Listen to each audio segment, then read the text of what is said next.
بسم اللہ الرحمن الرحیم۔ گمنام ہیرو کے معزز ناظرین السلام علیکم۔ دوستو لائک ضرور کر دیا کریں، شکریہ۔ آئیے چلتے ہیں کہانی کی طرف۔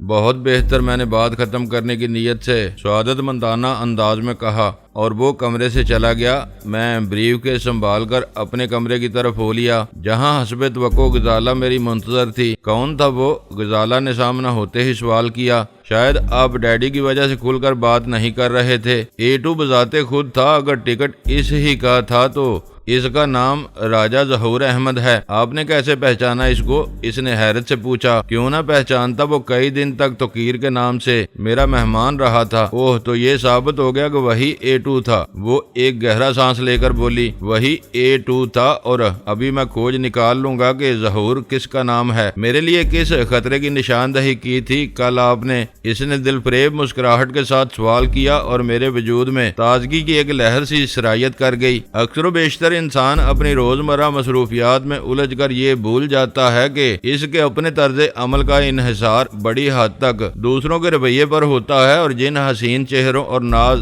پرور لوگوں کو چاہا جاتا ہے، ان کے مزاج کی معمولی تبدیلیاں بھی حیرت انگیز رد عمل پیدا کرتی ہیں۔ شاید مرد اور عورت کے آفاقی تعلق میں خوبصورتی سے زیادہ خوش مزاجی کا پرچار اسی لیے ملتا ہے۔ غزالہ میری تھی، میرے اور اس کے درمیان چاہت کا بہت قریبی اور نازک سا تعلق پروان چڑھ رہا تھا۔ ہم نے ایک دوسرے کو ہمیشہ کے لیے اپنانے کا عہد کر کے گویا صرف اس چاہت کا اقرار کیا تھا۔ اس کچے رشتے کی مضبوطی کا یہ عالم تھا کہ اس کے ابرو کی ایک جنبش پر میرے احساس کی گہرائیوں کو چھیڑنے لگی تھی۔ اس لمحے سے پہلے ہجر اور وصل کے بارے میں کہے ہوئے تمام اشعار مجھے شاعروں کے معدے کی تبخیر کا نتیجہ معلوم ہوتے تھے، لیکن اس ایک لمحے میں مجھے ان کی سچائی پر اعتبار آ گیا، اور ان سب میں صرف ایک مصرع ہی پورے دیوان پر کافی تھا، جس میں وجود زن سے ہے کائنات میں رنگ جیسی حقیقت سمو کر کوزے میں دریا بند کر دیا گیا تھا۔ جب لگے بندے بابکار رویے میں کوئی بہت شوق تبدیلی رونما ہو تو حیرت ہوا ہی کرتی ہے، لیکن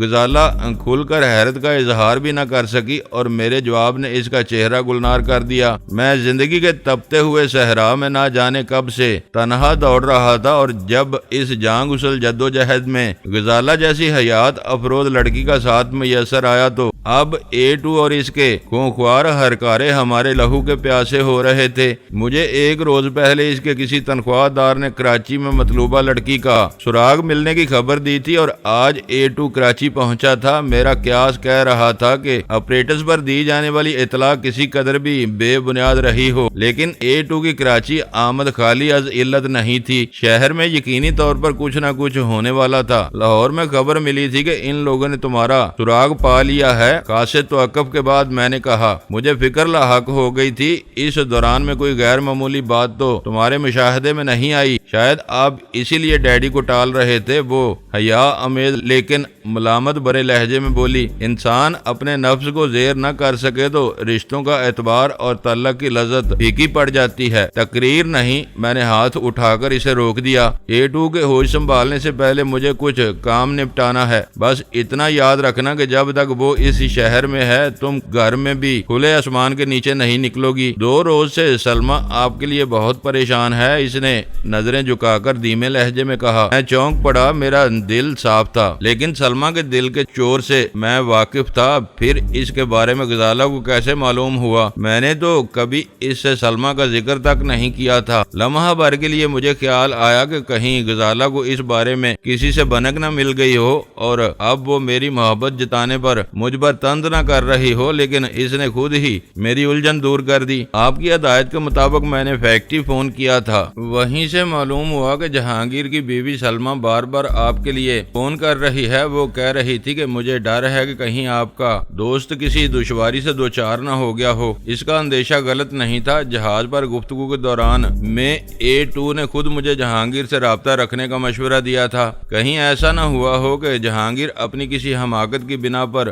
میرے ساتھ اپنی ہمدردی کا اظہار کر بیٹھا ہو اور نگاہوں میں آ گیا ہو۔ پھر تم نے فون کیا تھا اس کے گھر؟ میں نے مضطربانہ لہجے میں پوچھا۔ میرے لیے وہ اجنبی ہے، بس آپ ہی کی زبانی اس کا ذکر سنتی رہی ہوں، بھلا میں کیسے فون کر سکتی تھی اسے؟ اس کی بات معقول تھی۔ میں فوراً ہی وہاں سے اٹھ گیا اور فون والے کمرے کی طرف چل دیا۔ نمبر ملانے پر دوسری طرف خاصی دیر تک گھنٹیاں بجتی رہیں، لیکن کسی نے ریسیور نہ اٹھایا۔ میں نے کریڈل دبا کر سلسلہ منقطع کیا اور دوبارہ جہانگیر کے گھر کا نمبر ملانے لگا۔ اس بار دوسری گھنٹی پر ہی مجھے ریسیور پہ افسردہ سی نسوانی آواز سنائی دی۔ میں ڈینی بول رہا ہوں، جہانگیر صاحب سے بات ہو سکے گی میری؟ میں نے شائستگی کے ساتھ سوال کیا۔ اوہ ڈینی، وہ دوسری طرف سے ایک گہرے سانس کے ساتھ کہا گیا، اور اس بار میں نے سلمہ کی آواز پہچان لی۔ تم کہاں غائب ہو؟ میں تو تم سے بات کرنے کے لیے تڑپ رہی ہوں۔ اس کی آواز بہت زیادہ مزاحم محسوس ہو رہی تھی۔ جہانگیر کہاں ہے؟ میں نے سپاٹ لہجے میں سوال کیا۔ 3 دن سے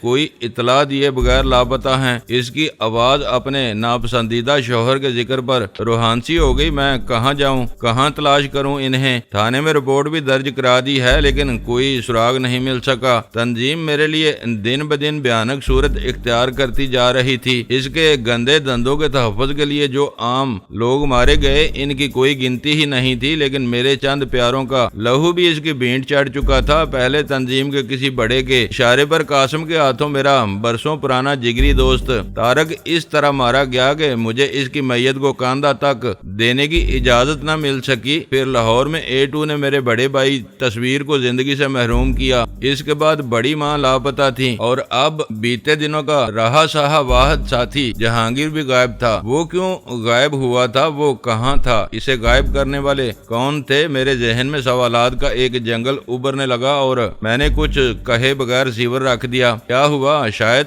غزالہ میرا ستا ہوا چہرہ دیکھ کر بانپ گئی کہ کوئی گڑبڑ ہونی ہے۔ جہانگیر 3 دن سے غائب ہے، میں نے سپاٹ لہجے میں کہا۔ اسے ذرا بھی نقصان پہنچا تو میں چن چن کر انہیں کتوں کی موت ماروں گا۔ وہ خاموشی سے ساری جگہ کمرے سے نکل گئی۔ میں نے ریسیور اٹھایا اور لاہور کا کوڈ ڈائل کر کے وہ نمبر ملانے لگا جو میں نے A2 کی جیب سے نکالے ہوئے ٹکٹ پر سے یاد رکھیا تھا۔ دوسری طرف سے فوراً ہی کسی عورت کی زندگی سے بھرپور چہکتی ہوئی آواز سنائی دی۔ راجہ ظہور احمد صاحب، میں نے ماؤتھ پیس میں کہا۔ کون بول رہا ہے؟ یہاں کوئی راجہ ظہور نہیں رہتا، تنک کر جواب دیا گیا۔ غور کر لیں خاتون، یہ بہت ضروری ہے، میں نے اصرار کیا۔ تم کون ہو اور کہاں سے بول رہے ہو؟ میں کراچی میں PIA کے صدر دفتر سے بول رہا ہوں۔ ہمیں ظہور صاحب کا پتہ معلوم ہونا بہت ضروری ہے۔ وہ تو آج صبح ہی کراچی گئے ہیں۔ اس مرتبہ بولنے والی کی آواز الجھن امیز تھی، لیکن تم لوگوں کو ان سے کیا کام پڑ گیا؟ اپنا پتہ نوٹ کرائیں، میں نے اس کے سوال کو نظر انداز کر کے خشک لہجے میں کہا۔ مگر کیوں؟ تیز لہجے میں سوال کیا گیا۔ بات کیا ہے؟ تم بتاتے کیوں نہیں ہو؟ ان کی لاش بھجوانی ہے، پتے کے ساتھ ہی ان کا حلیہ بھی دوہرا دیں۔ لاش؟ ریسیور پر پھنسی ہذیانی آواز سنائی دی۔ کیوں؟ کیا ہوا انہیں؟ پرسکون رہنے کی کوشش کریں، ان کا حلیہ بتائیں تاکہ لاش کے اعضاء یکجا کرنے میں مدد مل سکے۔ ہمیں افسوس ہے کہ ہمیں یہ خبریں بد آپ تک پہنچانا پڑ رہی ہے، میں نے شفقانہ مسکراہٹ کے ساتھ کہا۔ آپ کے ساتھ کیا رشتہ تھا ان کا؟ وہ بس دوست تھے میرے۔ برائی ہوئی روحانسی آواز ابری۔ رہتے کہیں اور تھے، لیکن میرے گھر خاصا وقت گزارتے تھے۔ ان کی لاش کے ٹکڑے خدا کے لیے مجھے نہ بھجوانا، میرا دل بہت کمزور ہے، اسے دیکھتے ہی ہارٹ فیل ہو جائے گا۔ وہ سب بعد کی باتیں ہیں، پہلے آپ حلیہ دہرائیں۔ اور اس نے جو کچھ کہا وہ لفظ بے لفظ A2 پر صادق آتا تھا، یعنی اب میرا فوری مار کا کسی بے نام اسیبی سائے سے نہیں رہا تھا، بلکہ راجہ ظہور احمد سے تھا، جو تنظیم کا مقامی حکمراں بن کر A2 کے نام سے کاروبار چلا رہا تھا۔ کیا جہاز گر گیا ہے اس کا؟ حلیہ بتانے کے بعد اس خاتون کو وہ اہم سوال یاد آیا تھا۔ ہوش کی باتیں کرو احمق عورت، میں نے ترش لہجے میں کہا۔ جہاز کیوں گرنے لگا؟ اس پر کسی نے بم پھینکا تھا، لاش کے ٹکڑے اڑ گئے ہیں۔ مگر تم نے تو کہا تھا کہ تم PIA سے بول رہے ہو۔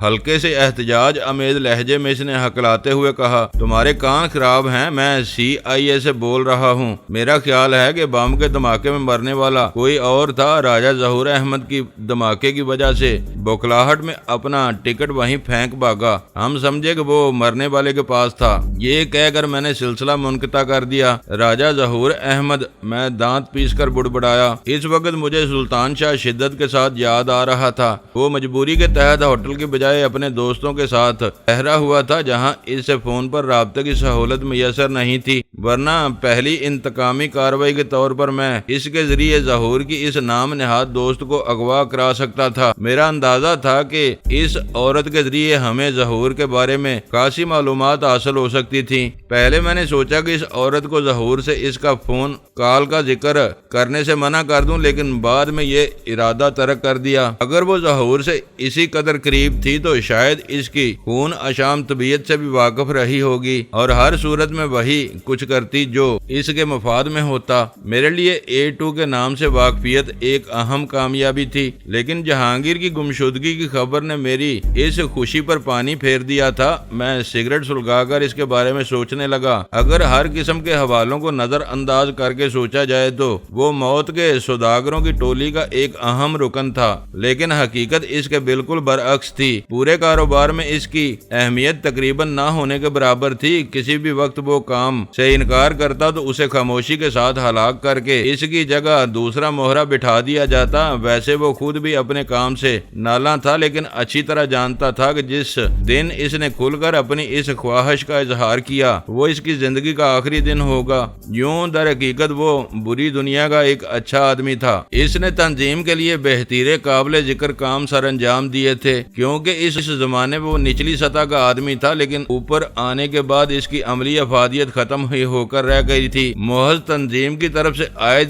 ہونے والی ذمہ داریوں کی بجا آوری میں وقت بے وقت کی مشتبہ بھاگ دوڑ نے اس کی ازدواجی زندگی میں بھی زہر گھول دیا تھا۔ اس کی بیوی کو اس سے عدم توجہی کی سنگین شکایت تھی اور مسلسل شکایت کے باوجود شوہر کے رویے میں تبدیلی نہ پا کر وہ میرے طرف جھکنے لگی تھی۔ یہ اور بات ہے کہ میں نے اخلاق اور تہذیب کے دائرے میں رہتے ہوئے کبھی سلمہ کی حوصلہ افزائی نہیں کی، لیکن گھریلو تلخیوں کے باوجود سلمہ کے دل میں شوہر کی چاہت موجود تھی۔ وہ جہانگیر کی پراسرار گمشدگی پر شدید پریشانی میں مبتلا تھی۔ شاید اسے اندازہ بھی نہ رہا ہوگا کہ اس کا شوہر جن لوگوں کے لیے کام کرتا ہے ان میں سے کسی کی برہمی کا نتیجہ ہمیشہ کے لیے گمشدگی کی صورت میں بھی برآمد ہو سکتا ہے۔ اسی سنا میں غزالہ میرے لیے چائے بنا کر لے آئی اور ڈرائنگ روم میں قالین پر ہی بیٹھ گئی۔ آپ اس بریف کیس کو کیوں نہیں کھولتے؟ اس نے چائے کی پیالی میں شکر گھولتے ہوئے سوال کیا۔ مجھے ڈر ہے کہ کہیں اس میں بارودی ذخیرہ نہ چھپایا ہوا ہو۔ تو کیا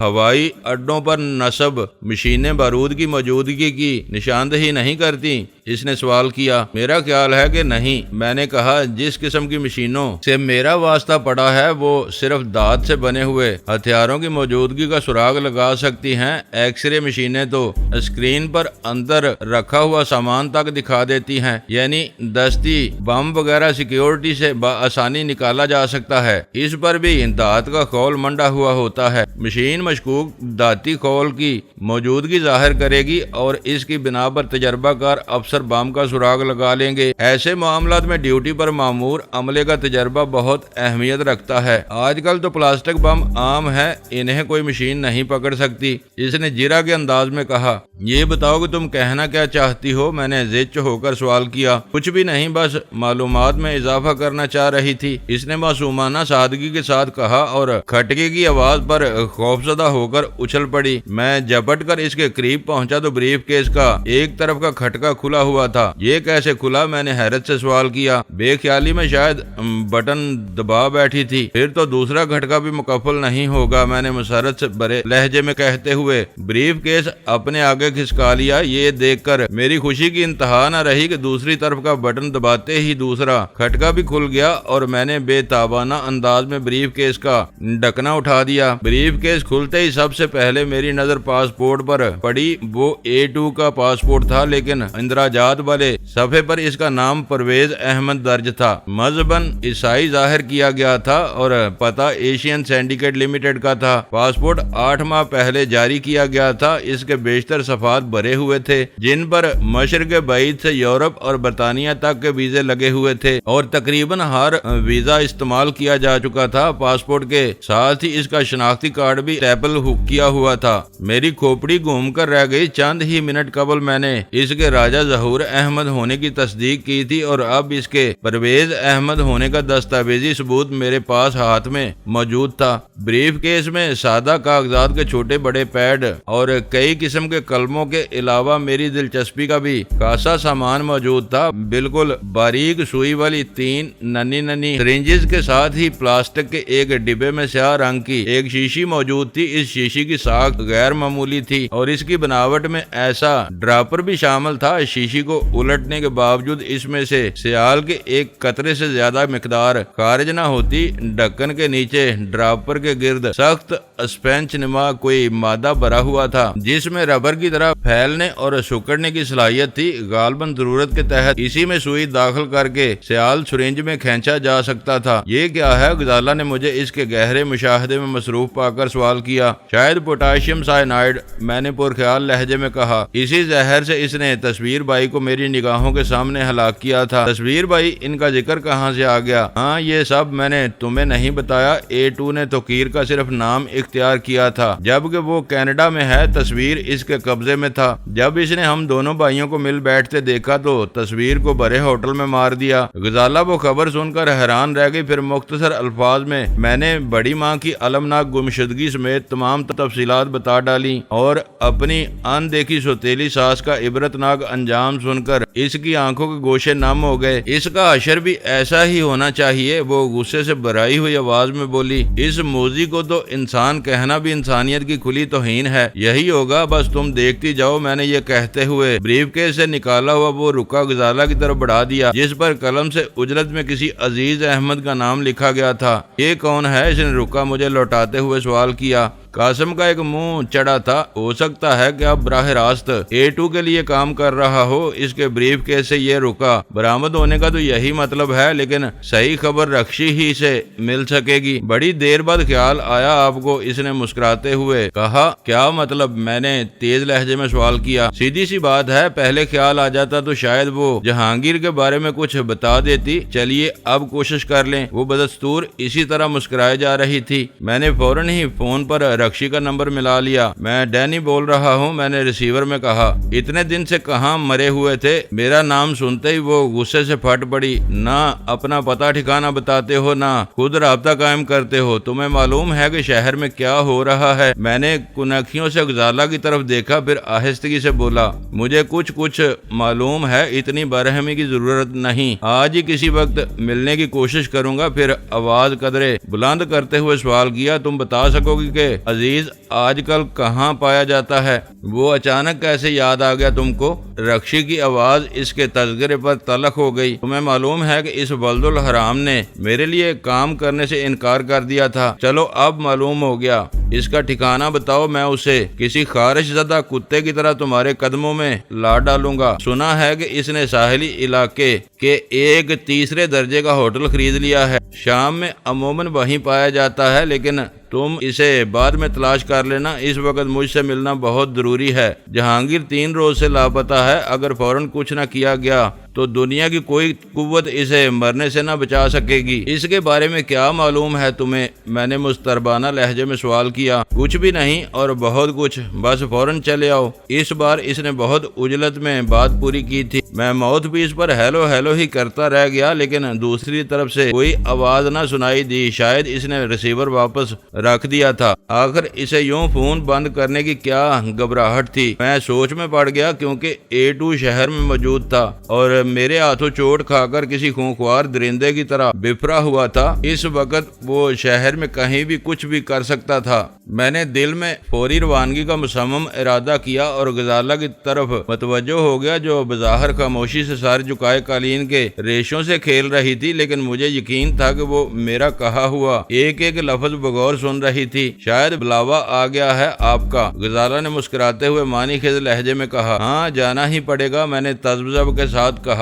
بات سیدھی سادی تھی، لیکن میرے دل میں چور تھا اور اسے میرے اور رکشی کے تعلق کے بارے میں شاید کچھ بھنک بھی مل چکی تھی، لہذا اس کے معنی خیز لہجے نے مجھے مضطرب کر دیا تھا۔ میں نے وضاحت کرتے ہوئے اپنی بات جاری رکھی۔ رکھی۔ اسے جہانگیر کے بارے میں کچھ معلوم ہے، وہ خود میری تلاش میں تھی، ہونا ہی چاہیے۔ اس کے یاقوتی ہونٹوں پر مسکراہٹ کچھ اور گہری ہو گئی۔ آپ کا تو اس سے خاصا پرانا تعلق ہے، ویسے بھی آپ سے ایک بار مل کر آپ کو بھول جانا کسی کے لیے ممکن نہیں۔ عجیب باتیں کر رہی ہو، میں نے کھوکھلے لہجے میں احتجاج کیا۔ آخر کہنا کیا چاہتی ہو تم؟ کچھ بھی نہیں، وہ کھلکھلا کر ہنس پڑی۔ وہ منتظر ہے تو آپ کو فوراً وہاں پہنچنا چاہیے۔ جہنم میں جائے وہ اور اس کے ساتھ جہانگیر بھی۔ میں چڑچڑے انداز میں صوفے پر گر گیا۔ میں کہیں نہیں جا رہا۔ ارے آپ تو ناراض ہو گئے؟ وہ بوکھلا کر میرے قریب آ بیٹھی۔ میری باتوں کا برا مان گئے؟ کیا میں آپ سے مذاق بھی نہیں کر سکتی؟ میرے لیے تو بس یہی کافی ہے کہ آپ مجھے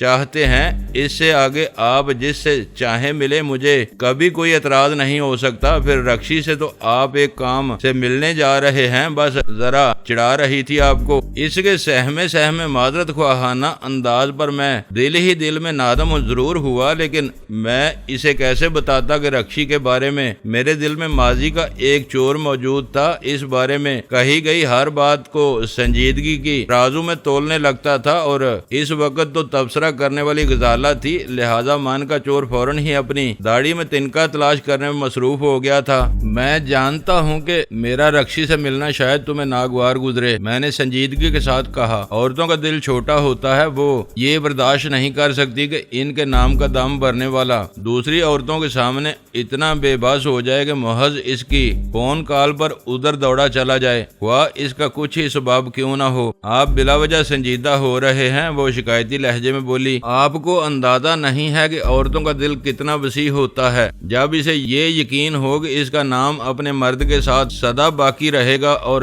دوسرے نام سایوں کی طرح پل پل بدلتے رہیں گے، کوئی فکر لاحق نہیں ہوتی۔ اس معاملے میں چھوٹے دل کا مالک مرد ہی کو قرار دیا جا سکتا ہے۔ آخری فکرہ ادا کرتے ہوئے وہ اچانک ہی ہنس پڑی۔ اس نے اس موضوع کو وہیں ختم کر دیا۔ وہ جو کچھ کہہ رہی تھی درست ہی کہہ رہی تھی۔ مرد اپنے گھروں کو فراموش کر کے جانے کہاں کہاں دل کے بہلاووں کی تلاش میں سرگرداں رہتے ہیں، اور ان کی عورتوں کا احتجاج کبھی نوک جھونک یا تلخ کلامی سے تجاوز نہیں کرتا، لیکن کہیں ایسی ہی لغزش صرف ایک بار عورت سے ہو جائے تو گرانے تباہ ہو جاتے ہیں، نوبت خون ریزی تک آ جاتی ہے۔ مرد باقی عورت کے مقابلے میں زیادہ متعصب، تنگ دل اور خود غرض واقع ہوا ہے، میں نے سوچا۔ اسی لمحے ذہن کے کسی گوشے سے ندا ابری کے عورتوں کو نسلوں کا امین بنایا گیا ہے، اور میں سر جھٹک کر رہ گیا۔ جس کا رویہ تھا وہ فطرت کے قانون کے مطابق تھا، جس طرح پانی بہنا چاہے اور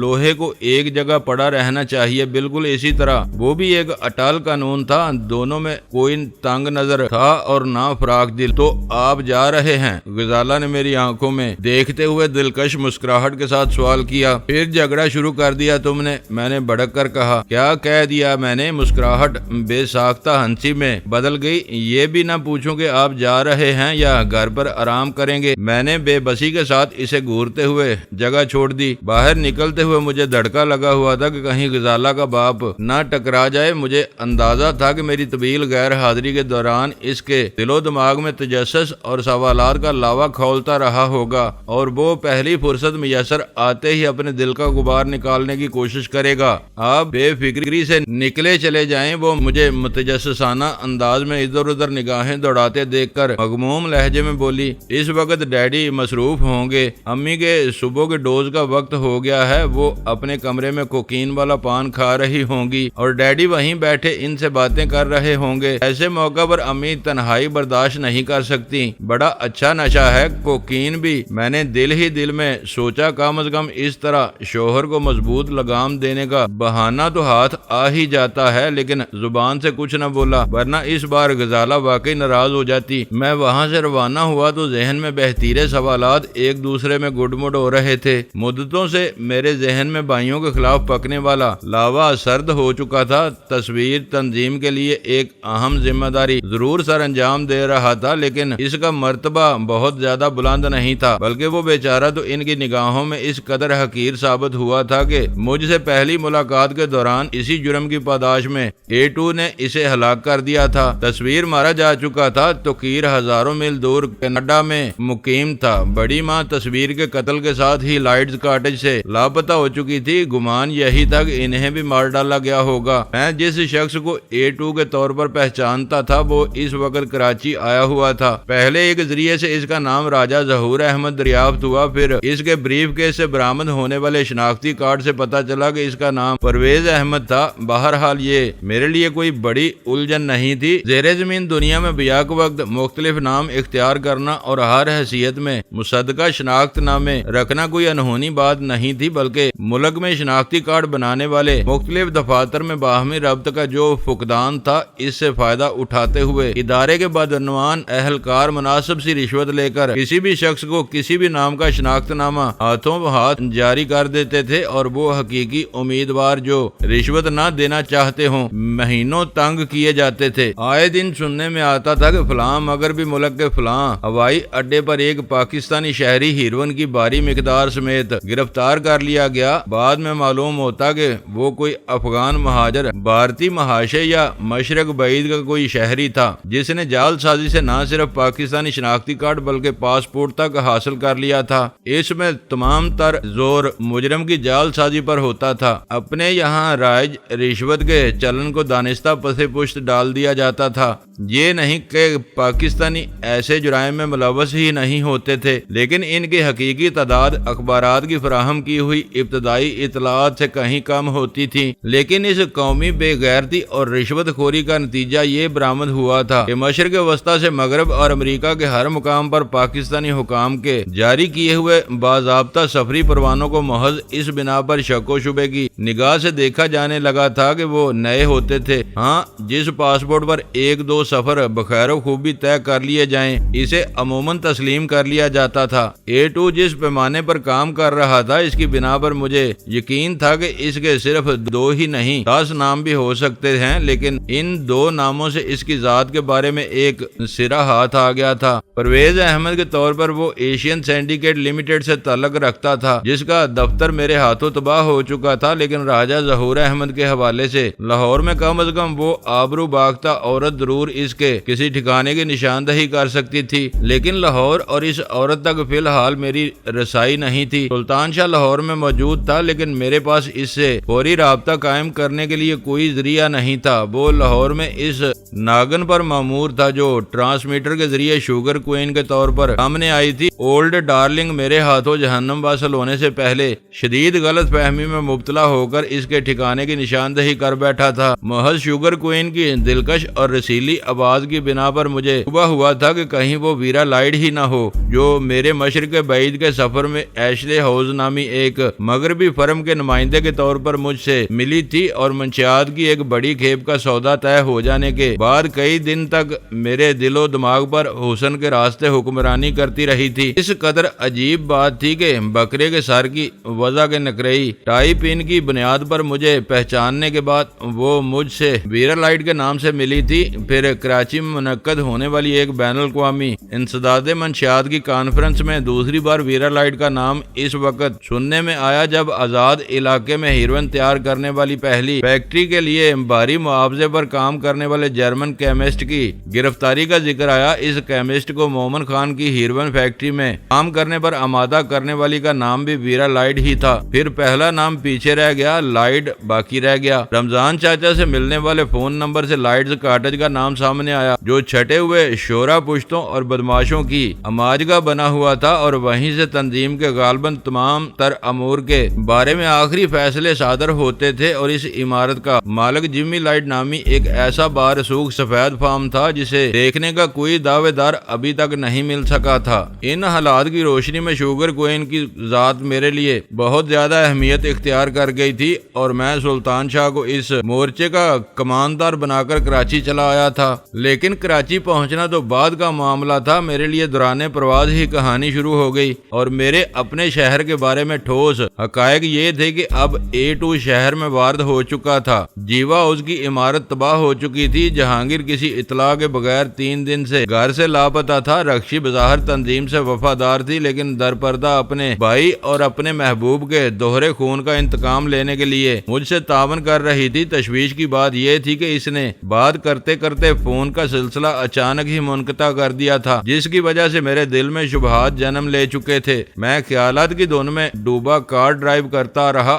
آخر کار مطلوبہ عمارت آ گئی۔ A2 شہر میں موجود تھا اور رکشی نے فون کا سلسلہ غیر متوقع طور پر منقطع کیا تھا، لہٰذا میں وہاں پورے ذہنی تحفظات کے ساتھ پہنچا تھا۔ گاڑی روکنے کے بجائے میں سست رفتاری سے اسٹون ہاؤس کے سامنے سے گزرتا چلا گیا۔ وہ حصہ حسب توقع ویران پڑا ہوا تھا اور زندگی کے آثار یکسر مفقود تھے، کیونکہ رکشی اپنے محبوب قاسم کی خریدی ہوئی اس عمارت کے صرف 2 عقبی کمرے استعمال کر رہی تھی اور آمد و رفت کے لیے بھی عقبی راستہ ہی استعمال کرتی تھی۔ میں ایک طویل چکر کاٹ کر عمارت کے عقبی حصے کی طرف سڑک پر نکلا تو دور ہی سے دیکھ لیا کہ اسٹون ہاؤس کے عقبی فاٹک کے قرب و جوار میں کوئی کار موجود نہیں تھی اور پچھلی سمت میں اتنی جگہ نہیں تھی کہ کوئی کار اندر پارک کی جا سکے، لہٰذا میں پرسکون انداز میں کار آگے لیتا چلا گیا۔ اسٹون ہاؤس کے فاٹک سے کچھ آگے میں نے کرنل زوار زیدی کی سال خوردہ کار فٹ پاتھ کے کنارے روک دی اور دروازہ لاک کیے بغیر نیچے اتر آیا۔ عقبی فاٹک کے ستون پر لگے ہوئے کال بیل کے بٹن کو دبا کر میں کئی منٹ تک جواب کا انتظار کرتا رہا، لیکن اندر سے بدستور گہرا سناٹا چھایا رہا۔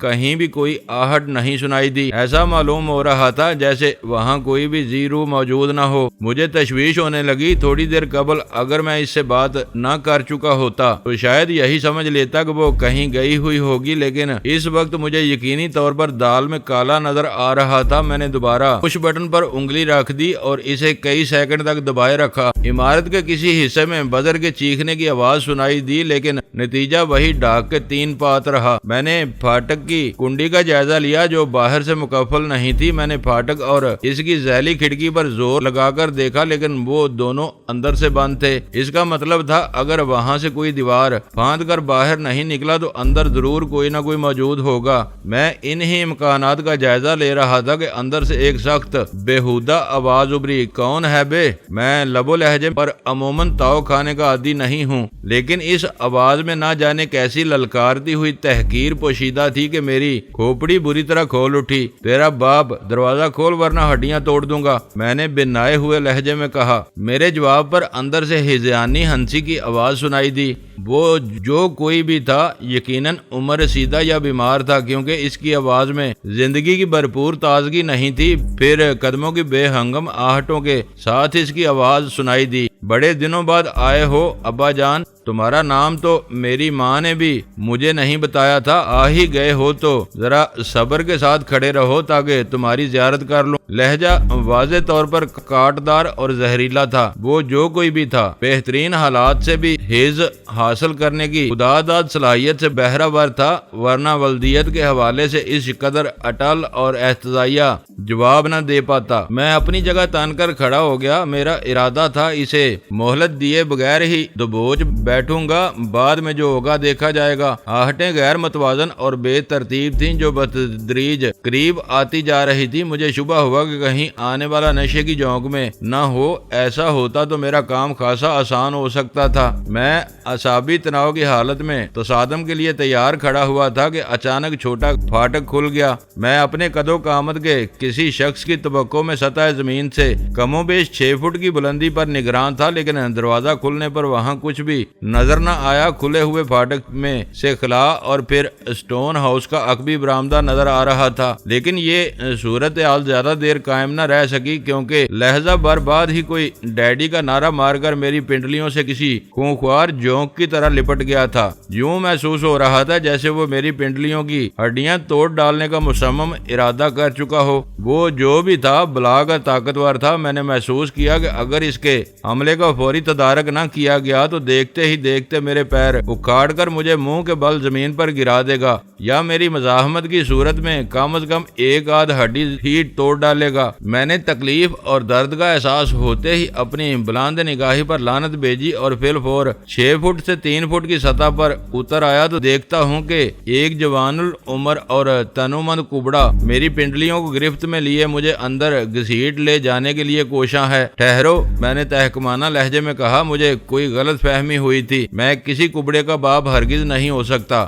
اب تو یہ فیصلہ اندر ہی ہو سکے گا۔ وہ بدستور میری پنڈلیوں پر زور آزمائی کرتے ہوئے بولا، کوبڑ دیکھ کر اب ولدیت سے ہی انکار ہوئے جا رہے ہو، یہ ظلم تو میں ہرگز برداشت نہیں کروں گا۔ اس دوران میں اپنے دفاع سے غافل نہیں رہا تھا، لیکن پنڈلیوں پر پوری قوت صرف کرنے کے بعد میں اندازہ لگا چکا تھا کہ اس انسانی جونک سے بآسانی چھٹکارا آسان نہیں تھا۔ لہذا ایک بار جیسے ہی سانس لے کر پوری قوت کے ساتھ میری پنڈلیوں کے گرد اپنے بازوؤں کی گرفت مضبوط کرنے کی کوشش کی، میں نے اس طرح اپنے جسم کا پورا بوجھ آگے کی طرف ڈال دیا جیسے میں نے اس کی گرفت کے سامنے شکست تسلیم کر لی ہو۔ وہ شاید 2-4 بار مزاحمت کی توقع کر رہا تھا، میں نے جو یوں اچانک ہاتھ پر ڈالے تو وہ بوکھلا گیا۔ جتنی دیر میں وہ میری حکمت عملی سمجھتا، اس کے قدم اکھڑ چکے تھے اور وہ خود کو میرے گرتے ہوئے بدن کے بوجھ سے بچانے کے لیے کوشاں تھا۔ اس کی کوئی کوشش برابر نہ ہو سکی اور میں اسے دبوچے اس طرح پھاٹک کے اندر زمین بوس ہوا کہ میرے دونوں گھٹنے پوری سختی کے ساتھ اس کے سینے میں اترے جا رہے تھے۔ یہ کیا ہو رہا ہے؟ وہ میرے گھٹنے اپنے سینے سے اٹھانے کی ناکام کوشش کرتے ہوئے بمشکل ہکلایا۔ یہ ہلواڑا ہو رہا ہے۔ میں نے اس کے نرخرے کے قریب اپنے داہنے گھٹنے کا دباؤ بڑھاتے ہوئے تلخ لہجے میں کہا، اب تم اتنے کام سن بھی نہیں ہو کہ اس بات کا مطلب نہ سمجھ سکو۔ میں سب کچھ سمجھتا ہوں۔ وہ میرے داہنے گھٹنے کی وحشیانہ گرفت میں بچنے کی کوشش کرتے ہوئے بلبلایا، تم مجھ سے یہ جائیداد کسی طرح نہیں چھین سکتے، میں اپنی جان پر کھیل جاؤں گا۔ دماغ خراب ہوا ہے تیرا؟ میں نے اس کی گردن پر بھرپور ہاتھ رسید کرتے ہوئے کہا اور اس بار وہ بری طرح تڑپ کر میری گرفت سے نکل گیا۔ میری گرفت سے آزاد ہوتے ہی وہ اسٹون ہاؤس کے پختہ فرش پر لڑکتا ہوا کافی دور تک چلا گیا، پھر ہانپتے ہوئے اپنے قدموں پر کھڑا ہو کر مجھے کینہ توز نظروں سے گھورنے لگا۔ رکشی کہاں ہے؟ میں نے اپنی جگہ کھڑے کھڑے گراتے ہوئے سوال کیا۔ میں کسی رکشی کو نہیں جانتا، وہ اپنی گردن سہلاتے ہوئے غصیلے لہجے میں بولا۔ تم کون ہو اور یہاں کیا کر رہے ہو؟ ارے واہ، وہ بنا کر بولا، الٹا چور کوتوال کو ڈانٹ رہا ہے۔ ابے یہ میرا گھر ہے اور میں اس کا مالک ہوں، سمجھ گیا؟ اب جاتا ہے یا دوسری ترکیب استعمال کرنا پڑے گی مجھے؟ اس کا جواب میرے لیے تحیر انگیز تھا، لیکن میں نے اس کے لہجے سے یہ اندازہ لگا لیا تھا کہ وہ جو کچھ کہہ رہا تھا پورے اعتماد سے کہہ رہا تھا اور اسی بات نے مجھے الجھن میں ڈال دیا تھا۔ یہ مکان کب اور کتنے میں خریدا تو نے؟ میں نے اس بار مصالحانہ لہجے میں سوال کیا۔ وہ ہذیانی انداز میں ہنسا، یہ مکان تو بڑی بات ہے، میں تو جھونپڑی خریدنے کی طاقت بھی نہیں رکھتا تھا، پھر یہ تیری ملکیت کیسے بن گئی؟ بس دین ہے میرے مولا کی، خیرات میں ملا ہے۔ اس کی آنکھوں میں حریصانہ چمک عود کر آئی۔ خیرات میں ملا ہے؟ میں حیرت سے تقریباً چیخ پڑا۔ کون سخی مل گیا تھا تجھے؟ بس اپنے اڈے پر بیٹھا بھیک مانگ رہا تھا کہ ایک بڑی سی کار میرے پاس آ کر رکی۔ میں نے اپنی عادت کے مطابق اللہ کے نام پر ہاتھ پھیلا دیے۔ کار والے نے میری ہتھیلی پر 10 کا نوٹ رکھتے ہوئے کھڑکی سے سار نکال کر پوچھا کہ مکان چاہیے؟ مجھے کیا انکار ہو سکتا تھا؟ بس وہ اپنی گاڑی میں مجھے یہاں لے آیا۔ اس وقت یہ گھر خالی پڑا ہوا تھا۔ میں نے اس کی بات کاٹ کر اضطراری لہجے میں سوال کیا۔ ایک عورت تھی جسے وہ اپنے ساتھ لے گیا، اب تو یہاں میرا راج ہے۔ ایسا سامان بھرا پڑا ہے جو میں نے خواب میں بھی نہیں دیکھا تھا۔ 1-2 دن میں شہر بھر کے فقیروں کی یہاں دعوت کروں گا۔ یہ مکان اسی عورت کا ہے۔ دوسرا آدمی بہت بڑا دھوکے باز ہے، تجھے یہاں پھنسا کر عورت کو اٹھا لے گیا ہے۔ قانونی کارروائی کے بغیر کوئی کسی جائیداد کا مالک نہیں بن سکتا۔ عورت کو موقع مل گیا تو تجھے اندر کرا دے گی۔ وہ سوچ میں پڑ گیا۔ ایک کاغذ تو وہ دے گیا ہے مجھ کو، کہہ رہا تھا کہ بس وہی کافی ہوگا۔ وہ مشکل میں اسے اس بات پر آمادہ کر سکا تھا کہ وہ کاغذ مجھے دکھائے۔ کاغذ دیکھتے ہی میرے منہ سے بے اختیار ایک گہرا سانس آزاد ہو گیا۔ کاغذ پر لکھا ہوا تھا، یہ مکان آج سے حاملے رکا کی ملکیت میں دیا جا رہا ہے۔ میرا اس سے کوئی تعلق نہ ہوگا۔ نہ ان سطور کے نیچے قاسم کا نام لکھا ہوا تھا جس کے نیچے اسی دن کی تاریخ درج تھی۔ مکان مل گیا تھا تو مجھے مارنے کیوں دوڑا تھا؟ میں نے پرچہ اسے واپس دیتے ہوئے سوال کیا۔ وہی سخی مائی باپ کہہ گیا تھا کہ کوئی بھی اجنبی یہاں آئے تو اس کے ہاتھ پیر توڑ کر اسے باہر پھینک دوں، ورنہ مجھے کمزور دیکھ کر اس کا کوئی بھی واقف کار مجھے نکال کر اس مکان پر قبضہ کر لے گا۔ عورت اپنی خوشی سے اس کے ساتھ گئی تھی۔ وہ ہونٹ بھینچ کر عجیب سے انداز میں ہنسا۔ عورت کو کوئی زبردستی نہیں لے جا سکتا بابو، وہ ہمیشہ خوشی سے جاتی ہے۔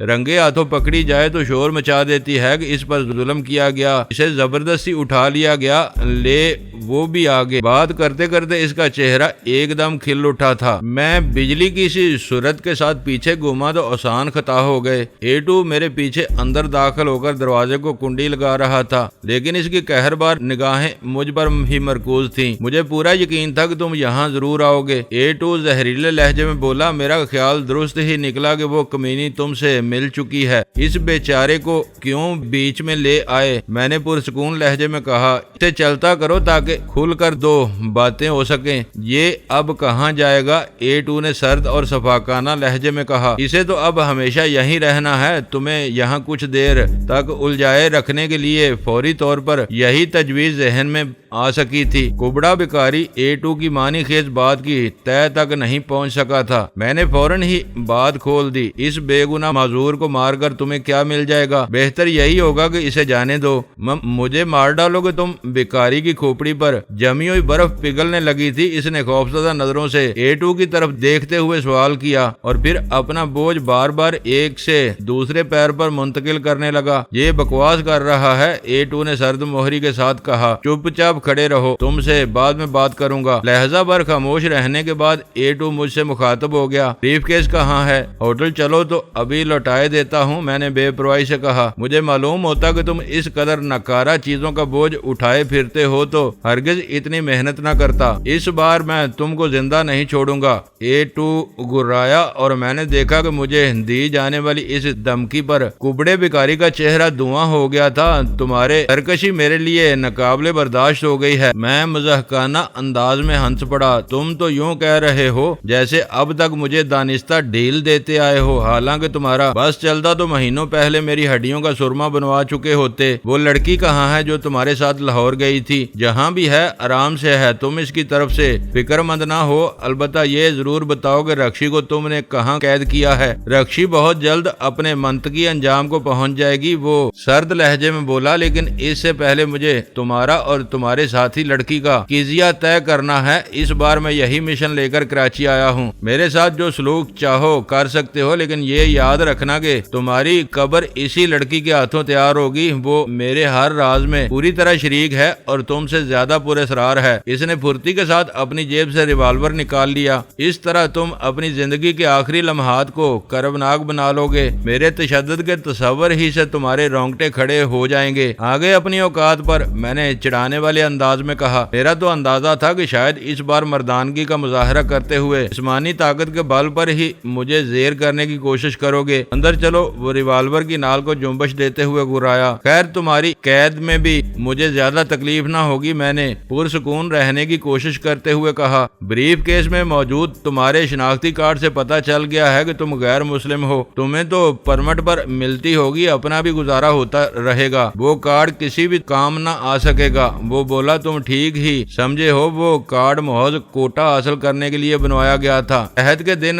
گزر جانے کے بعد اب وہ میرے لیے بھی بے مصرف ہو چکا ہے۔ میں مڑ کر عمارت کی طرف چل دیا۔ کبڑے بیکاری کے قریب سے گزرتے ہوئے میں نے محسوس کیا کہ وہ A2 کی زہرہ گداز گفتگو سن کر اپنی جگہ کھڑے کھڑے کانپ رہا تھا۔ شاید اسے اپنے انجام کا اندازہ ہو چکا تھا، کیونکہ سخی کے روپ میں اسے سجے سجائے عالی شان مکان کا مالک بنانے والا اب اپنی کینچلی بدل کر اصل روپ میں سامنے آ گیا تھا، اور اس کے ایک ایک لفظ سے تشدد اور خون ریزی کی بو آ رہی تھی، جس کا اندازہ لگانے کے لیے کسی خاص ذہانت کی ضرورت نہیں تھی۔ تم بھی اندر چلو۔ A2 نے شاید کبڑے بیکاری کو بھی میری تقلید کا حکم دیا تھا۔ میرے قدم بے اختیار زمین میں گڑ گئے۔ میں بیکاری کا چہرہ پڑ چکا تھا، لہذا کسی انہونی کے ہونے کی امید میں تماشا دیکھنے کے لیے پیچھے گھوم گیا۔ مجھ پر رحم کرو مائی باپ، بیکاری دونوں ہاتھ جوڑ کر رو دینے والی آواز میں کراہا۔ اللہ تمہارا بھلا کرے گا، روزی میں برکت دے گا۔ شٹ اپ، A2 نے جلا کر اسے درمیان ہی میں پھٹکار دیا۔ جو کہہ رہا ہوں وہ کرو ورنہ چمڑی گرا دوں گا۔ مجھے جانے دو۔ بیکاری کی آواز برا گئی۔ میں کسی سے کچھ نہیں کہوں گا، جو کچھ یہاں دیکھا ہے سب بھول جاؤں گا۔ میں تو اپنی اوقات سے بڑھ کر ہاتھ مارنے کے چکر میں برباد ہی ہو گیا۔ A2 کے دل پر اس کی فریاد کا کوئی اثر نہ ہوا۔ وہ پہلے ہی بیکاری سے خاصا قریب تھا، پھر جو ہی وہ برہمی کے عالم میں دانت پیستا ہوا اس کی طرف بڑھا۔ کبڑا بیکاری دونوں ہاتھ جوڑتے ہوئے آگے کی طرف لپکا، جیسے A2 کے قدموں میں گر کر معافی مانگنے کا ارادہ رکھتا ہو۔ پھر اس سے پہلے کہ A2